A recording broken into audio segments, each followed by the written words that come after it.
Welcome to the Solax instructional installation video series. In this video, we will guide you through the installation and commissioning of Solax's X1 Hybrid LV.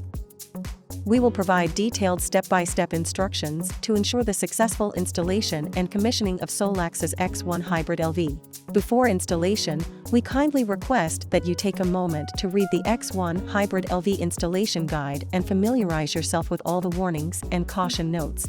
This will ensure a smooth and safe installation process. First, let's get started with the introduction of the X1 Hybrid LV. There are different wiring methods in different countries. Please refer to the diagram below. For most countries, neutral line and PE line are separated from each other. For Australia, neutral line and PE line are combined together. Installation personnel must wear safety gear in order to avoid electrical shock and personal injury. Please prepare the listed tools in advance. Let's briefly go over what comes in the packaging of the Solax X1 Hybrid LV.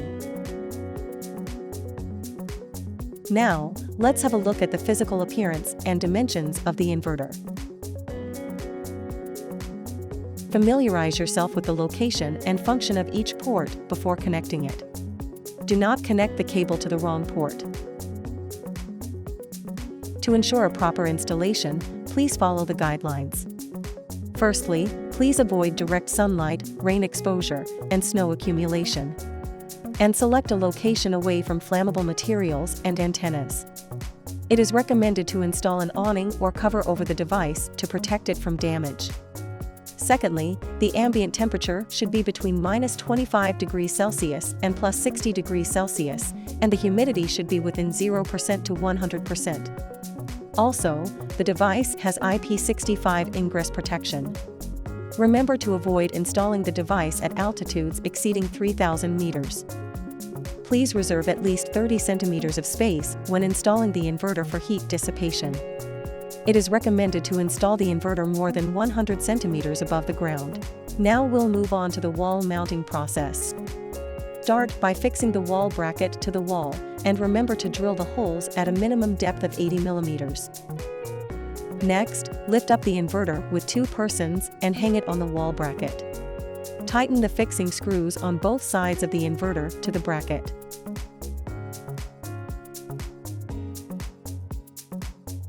Following are some required tools, please prepare them.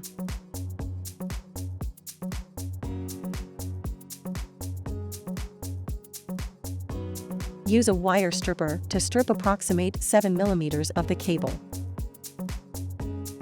Insert the stripped cable into the PV pin contact. Press and tighten the PV pin contact with the cable core, make sure it is firmly connected.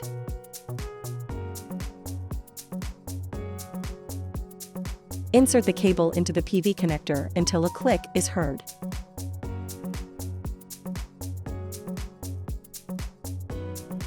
The negative PV cable is made in a similar way to the positive PV cable. Pay attention to the different terminals of them.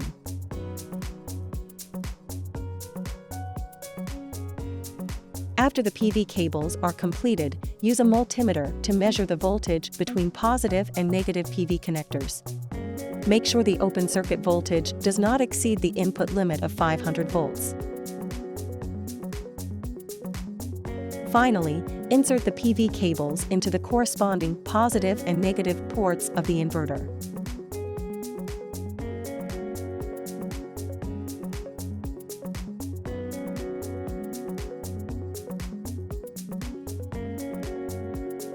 Use a wire stripper to remove the 10 mm insulation layer at the end of the wire. Insert the cable into the fork terminal. Finally, use crimping pliers to press tightly. In the same way, make all the grid and EPS cables. Use a cross screwdriver to loosen the screws on both sides of the inverter. Remove the lower cover of the inverter. Then remove the waterproof plug of grid port. Pass the previously prepared grid cables through the corresponding screw caps and seal rings. Insert the crimped cables into the corresponding L, N, and PE terminals according to the wire sequence and tighten the screws with a cross screwdriver. Twist to tighten the screw caps and seal rings.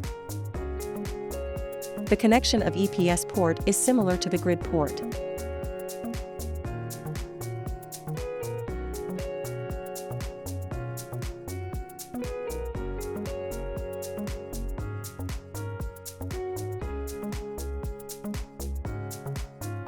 For battery capacity, we have different recommendations for different models. Please refer to the table for the suitable battery capacity for each inverter model. Now let's connect the battery. Firstly, strip 10 mm of the insulation layer at one end of the positive power cable. Thread the heat shrink tube through the stripped cables and insert the cables into the OT terminals and crimp the terminal tightly. Use a heat gun to tighten the heat shrink tube. The negative battery cable is made in a similar way to the positive battery cable. Loosen the waterproof connector. Remove the sealing cover from the plug. Insert the positive cable into the BAT positive port and the negative cable into the BAT negative port. Remove the screw.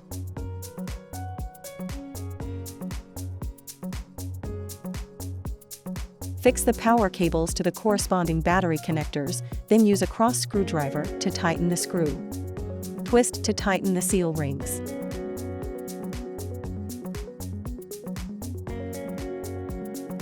This is the pin definition of the meter/CT port on the inverter. RS-485 cables from the CT should go to pin 1 and 8, pin 3 and 6 are the reserved CT pins. If you need this feature, please contact us for assistance. Remove the plug. Pass the CT communication cable through the plug.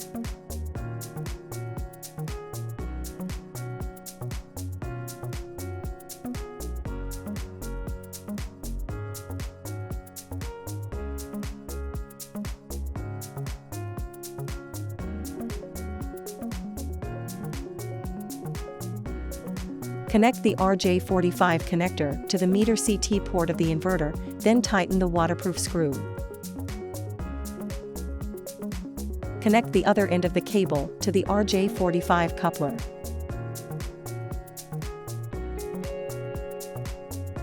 Please clamp the CT to the live wire on the grid incoming side, and the arrow on the CT must point to the grid.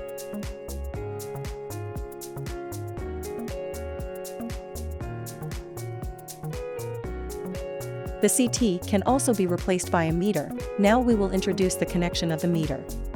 Meter RS-485 cables go to pin 4 and 5 of the meter/CT port on the inverter.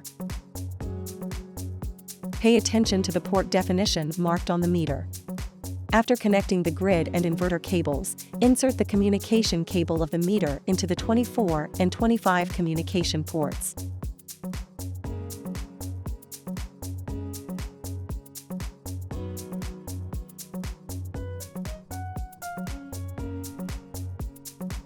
Pass the RJ45 connector from the meter through COM1.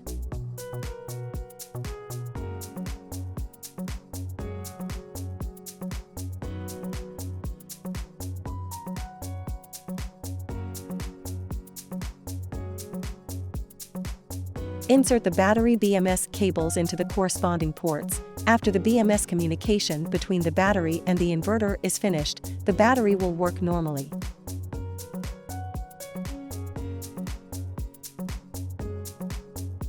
For ground cable connection, firstly, strip 10 to 12 mm of the grounding cable insulation.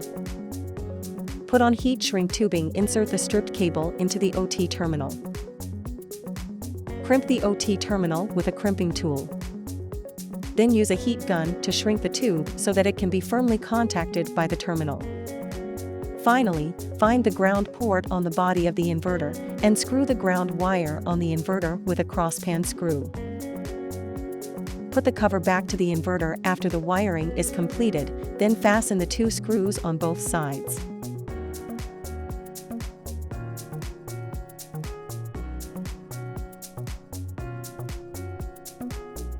The inverter provides a dongle port, which can transmit data from the inverter to the monitoring platform. Plug the Wi-Fi dongle into the dongle port.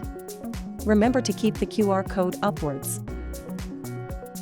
Before commissioning, please check the cable connections and inverter status in advance. After that, turn on DC switch of the inverter. Turn the dip switch on all the batteries to the lower position. Then turn on the battery switch. For more battery installation details, please refer to the LR36 installation video. Finally, turn on other switches of grid.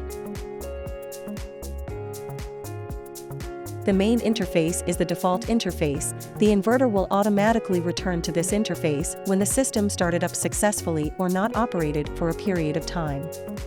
Next, we will demonstrate how to set the relevant settings on the inverter, including time and date, language, meter/CT, working mode, safety regulation, and export control. Step 1. Tap the circle in the middle of the main interface screen to enter the main menu. Step 2. Tap Setting.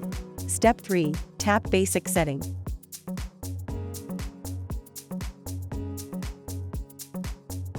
Step 4. Set the language, date, time, and meter/CT install state. Then tap square root to save. Step 5. Tap Work Mode to select which mode you want. Then tap square root to save. Step 6. Tap Setting. Step 7. Tap Advanced Setting to set the safety code and export control. Then tap square root to save.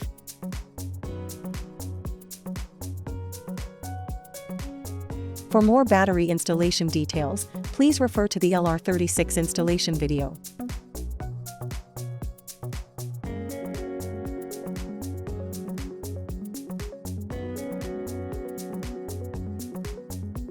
Also, you can set the inverter on the Solax app.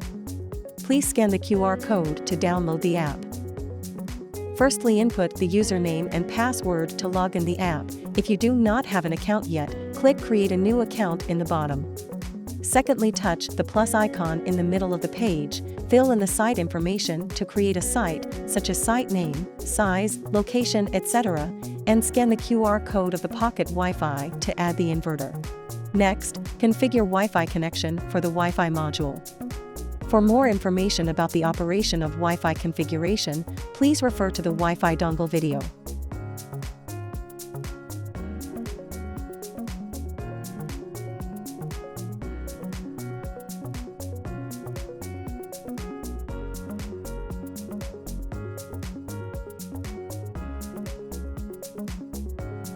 Touch the device icon and then touch the Settings button to enter the Settings page. Settings includes User Settings and Advanced Settings.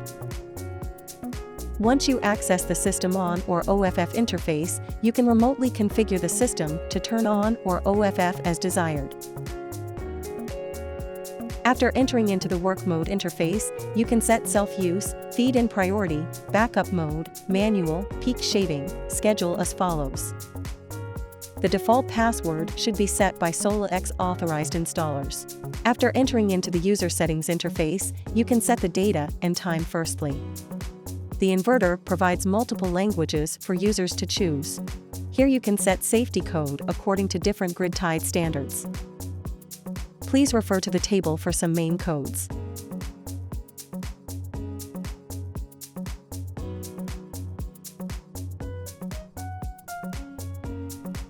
Set the system maximum allowed feed-in power to the grid. Especially, when there is a zero injection requirement, just set the value to be 0.